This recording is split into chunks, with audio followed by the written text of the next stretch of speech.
So, you want to become rich, don't we all? In today's video, I'm going to show you 8 best ways to make money in Norland. These tips will keep your kingdom thriving, so let's get into it. At number 1, we have beer. To do this, you must read these 2 books. First is Hopfield and Beer, and second is Ryefield and Mill.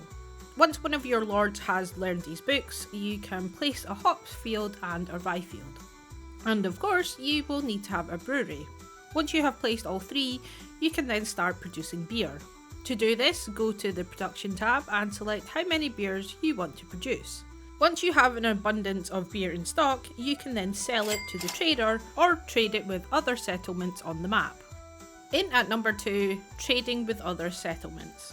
You can trade with any other neighbouring settlements on the map. At a glance, you will be able to see what your neighbours are buying and selling. For example, Windpeak are looking to buy beer and sell wood. In order to trade with others, you have to have a good relationship. If you have a bad or neutral relationship, you can adjust this. You can do this by hunting, spending time together, visiting them, or offering money to the king.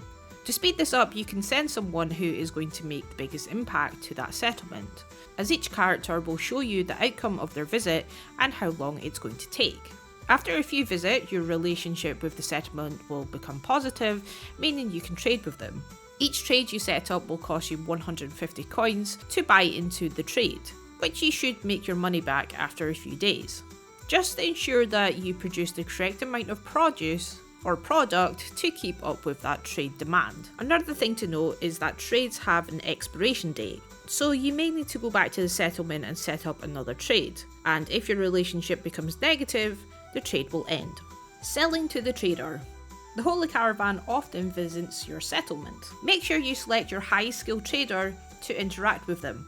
From here, you can sell items that you have an abundance of.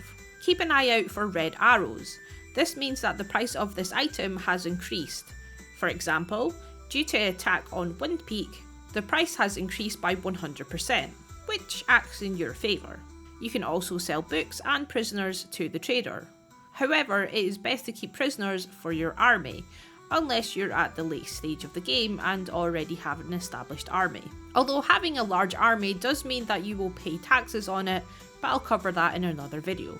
Another tip is that you can hold down shift to sell in stacks of 10. Selling books. Your lord can rewrite or write a book once you've bought it from the trader. You don't need to learn to rewrite a book, simply click on the book and go to rewrite. From here, it will tell you how many papers you'll need to rewrite the book. Then select the lord who can rewrite the book depending on the language it's written in. You'll be given an estimated time on how long it's going to take. This is similar to writing a book. The only difference is you must have your lord read the book to gain the knowledge to make a copy. Having this knowledge will make writing the book a lot faster. If you decide to write books, you will need paper. You can produce paper from a paper mill, buy it from a trader, or check to see if other settlements are selling it. Once you have produced a book, you can sell it to the trader. Purple books give you the best amount of money, usually around 300 coin each. Do note that once a lord has passed away, the knowledge will then be lost. You will then have to get another lord to learn the knowledge by reading the book. Bandit camps. Now and then a bandit camp will pop up on the map. They tend to be pretty small and easy to fight. To fight these camps, you will need an army. Once you have an army, select the bandit camp and then send your army to defeat it. Once you arrive, you can either have the AI take control of it or play on the map.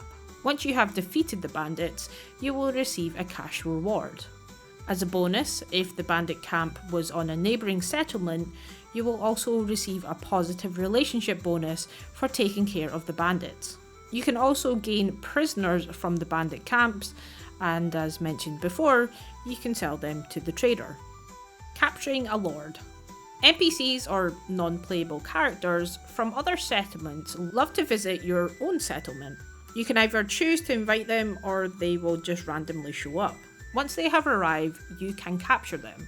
This works best once they have gone to sleep. Once you have successfully captured a person, you can then go to their settlement and demand a ransom for the hostage. It will tell you how much money you will receive and, ironically, give you a positive boost with that settlement. However, please note that if you capture a king or queen, the heir will then take over the settlement in their absence, meaning once a king or queen is set free, they will lose their title unless the current king or queen dies.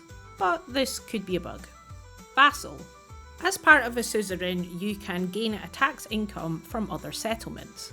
The amount can vary depending on the number of people living in that area, but it's always good to have a little cash bonus as you expand.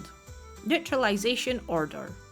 Sometimes if other settlements don't get on and you want to step in, you can act and predict the outcome of such event, be that killing or kidnapping the person in question. However, you do need to prepare for the consequences, as you won't be able to keep everyone happy. But the action in itself can reward you with a nice bonus. However you choose to make coin in Norland is entirely up to you, and I hope these tips help your kingdom thrive. Until next one, take care.